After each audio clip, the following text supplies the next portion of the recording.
We've all experienced them. The moments in gaming where you just look up at the screen with your jaw dropped and are amazed, astonished, or just straight up pissed at what you just witnessed. As with any list, you gotta set some guidelines. We don't want to spoil anything from any of the newer games out there, so we're just gonna throw those out right now to avoid any fanboys showing up at the Screw Attack HQ looking for revenge. So without further ado, these are the moments why we game. Hey, I'm Stuttering Craig. For Screw Attack's top 10, oh my god, what the fuck moments in video game history. Number 10. Let's start this off in epic fashion. Knights of the Old Republic is widely regarded as one of the best Star Wars games out there, and with an in-depth storyline that just sucks you in, it's easy to understand why. Aligning yourself with the light or dark side of the Force based on your actions, so cool. Everything is hunky-dory throughout the 2003 Game of the Year. Talk to this guy, lightsaber that guy, and oh yeah, find out that the entire game you've been playing is the bad guy. What a slap to the face. That's like something you'd see in pro wrestling. One of the biggest swerves in video game history. Number 9. Eternal Darkness just screws with your head. It's incredibly tough because the game shuts down right in the middle of it. Or so you think. Wait, what? My memory card has been deleted? How the hell can that happen? Lost and frustrated, you have no idea what to do. And when you finally come to your senses and realize the game is once again effing with you, you feel violated. It's like having your nipples twisted by lobsters. It just hurts, man. Number 8. The early 90s was a great time for gaming. High-quality games were everywhere, home consoles were at war, and arcades were kicking ass. Street Fighter II was the undeniable champ, chewing up quarters left and right until, out of nowhere... Oh! Whoa. Did you just see that? Often imitated, but never duplicated, the fatality caused not just a stir in the gaming world, but also in the political world, which, as we know, hasn't stopped representatives from bitching and complaining since.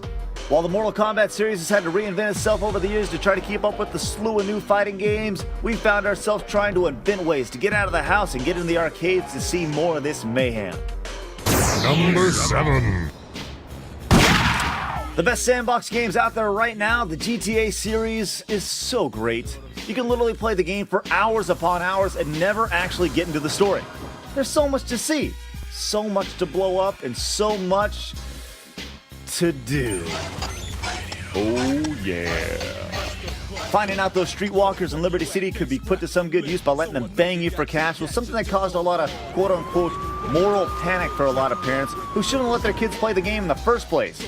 The only moral dilemma I had was whether or not to beat them up and take my money back. Number 6. The Resident Evil series has always been known for its quality. Hell, some say Resident Evil 4 was one of the best games ever. Any way you look at it, the games are just good. And sure enough, when the trailer for 5 came out, the fans of the series freaked out, man. Unfortunately, so did others looking for a reason to bitch. Never before has a trailer caused so much controversy and absolute ridiculous tension. People getting up in arms over a white guy killing zombies in Africa. While the uproar was going on, people with half a brain could just sit back and ask, do people just look for things to bitch and complain about? And while yes, it's pathetic that race is still a touchy subject in this world, there is nothing touchy about killing zombies. Whether they're white, black, orange, blue, or green. This is the only entry on the list where after you say, oh my god, what the fuck, you follow it up with, shut the fuck up. Number 5. The Halo series has set a few milestones in video game history. While being a benchmark for console games, it's also a benchmark for ranking in cold, hard kiss ass. Cha-ching!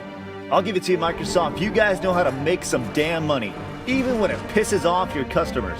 All we heard leading up to Halo 3 is that we're gonna finish the fight. Well, we wouldn't have to finish any fight if the Big M wouldn't have given us the big stiffy with such a shitty ending in Halo 2. You know exactly what I'm talking about. You beat the big white mohawk monkey, and you think your console's screwed up because the screen goes black and the music pops up. What, do you have to beat it on Legendary to get the good ending or something? Wait, no. This is it? This is it? Number 4.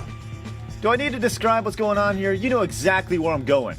In one of the coolest, most groundbreaking games on your NES, you were playing as a chick the entire time.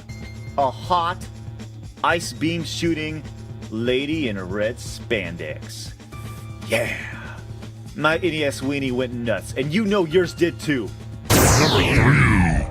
Cloud versus Sephiroth. The debate will rage on for decades as to who the cooler character is, but there is no debate as to who the bigger bastard is. When Seth came flying through the sky and thrust his sword through Aeris, millions of gamers across the world had their first excuse to cry at a video game. And then, the music.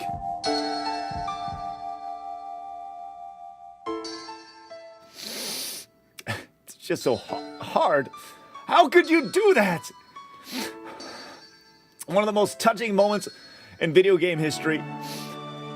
Whether you wept on the outside, we all cried a little on the inside. Yeah, all right, I'll speak in it. Number 2. One thing that should never be joked about, though, is nuclear war. In Call of Duty 4, after escaping a crazy firefight, you will rush onto a chopper where you think you're about to escape and move on to the next mission. You hear your commander on the radio, but no, there's no way that can happen. And then...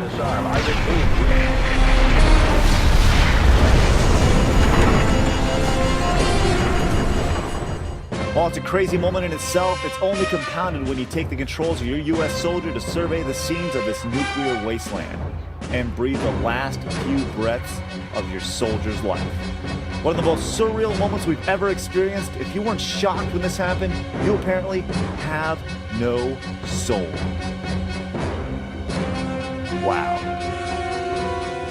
All right, let's hit that recap before we get to number 1. Number 10, the Kotar Swerve. Number 9, the Eternal Darkness memory card. Number 8, Mortal Kombat's fatalities. Number 7, GTA 3 Hooker Bang. Number 6, the Resident Evil 5 trailer. Number 5, Halo 2's ending. Number 4, Samus is a chick. Number 3, Aeris' death. And number 2, the Call of Duty 4 nuke. It's number 1.